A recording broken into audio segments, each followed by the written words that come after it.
الطلاق مرتان، طلاق 2 مرتبہ ہے۔ قرآن میں اس کا ذکر آتا ہے کہ طلاق 2 مرتبہ ہے۔ پھر غور سے سن لیں، سورہ بقرہ کے اندر 2 پارہ، الطلاق مرتان، طلاق 2 مرتبہ ہے۔ اس کے بعد جو تیسری طلاق ہے وہ طلاق بائن ہوتی ہے، اس کو اسلامی نقطہ نظر میں طلاق بائن کہتے ہیں، یعنی اس کے بعد خامد رجوع نہیں کر سکتا۔ تو طلاق 2 مرتبہ کس طرح ہے کہ یعنی اگر فرسٹ ٹائم اگر خامد ڈیورس دیتا ہے اپنی وائف کو تو وہ رجوع کر سکتا ہے عدت کے اندر، ٹھیک ہے۔ اس کے بعد اگر سیکنڈ ٹائم ڈیورس دیتا ہے تو پھر بھی وہ عدت کر سکتا ہے، اپنا عدت کے اندر رجوع کر سکتا ہے۔ اگر وہ تیسری طلاق دیتا ہے تو اسے کہتے ہیں طلاق بائن، اس کے بعد اس کا رجوع نہیں ہے، یعنی الطلاق مرتان، اللہ قرآن میں فرماتے ہیں طلاق 2 مرتبہ ہے۔ فَإِمْسَاكُمْ بِمَعْرُوفٍ أَوْ تَسْرِيحٌ بِإِحْسَانٍ، پھر فَإِمْسَاكُمْ بِمَعْرُوفٍ أَوْ تَسْرِيحٌ بِإِحْسَانٍ، پھر یا تو تم اسے اچھے طریقے سے گھر میں روک لو، او تسریح بإحسان، یا پھر اس کو رخصت کر دو۔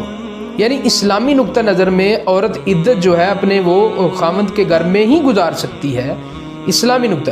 خامد کو اللہ نے پابند کیا ہے کہ فَإِمْسَاكُمْ بِمَعْرُوفٍ، اگر تم نے اسے روکنا ہے تو اچھے طریقے سے روکنا ہے، گھر کے اندر اس کے اوپر احسان کرنا ہے، اور اگر اس کو رخصت کرنا ہے تو بھی احسان کر کے رخصت کر دو، پھر ٹھیک ہے، تم نے طلاق دی ہے، اس کا حق ہے، وہ جا سکتی ہے اب، اور تمہارا حق ہے کہ تم اسے بھیجو۔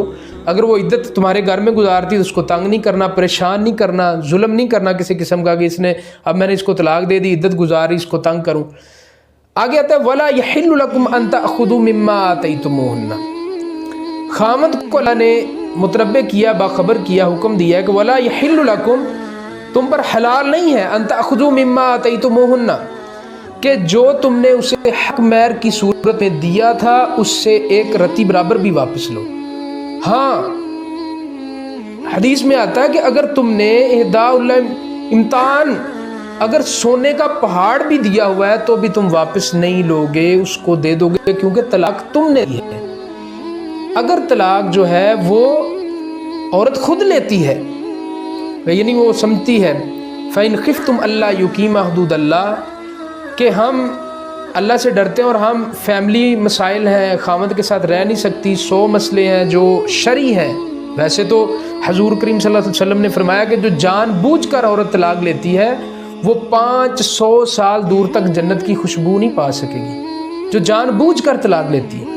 لیکن اگر آپ سمجھتے ہیں کہ آپ کا آپس میں رہنا، گزر بسر کرنا یہ موافق نہیں ہے، فیملی، خاندان، آپ کے مسائل بہت سارے، آپ دونوں نہیں رہ سکتے، تو اس صورت میں اگر عورت طلاق لیتی ہے تو پھر عورت نے جو حق مہر اس سے لیا ہے وہ اس کا ہاف، نصف اس کو واپس کرے گی۔ فار ایگزامپل 10 لاکھ روپے یا 10 لاکھ کے زیور ہیں تو اسے کہے گی کہ میں جانا چاہتی ہوں، تم مجھے خلا دے دو، سو مجھے میرا یہ جو حق مہر ہے یہ اس میں سے میں ہاف تمہیں واپس کرتی ہوں۔ لیکن اگر خامد طلاق دیتا ہے تو وہ 0% بھی اس سے نہیں لے سکتا۔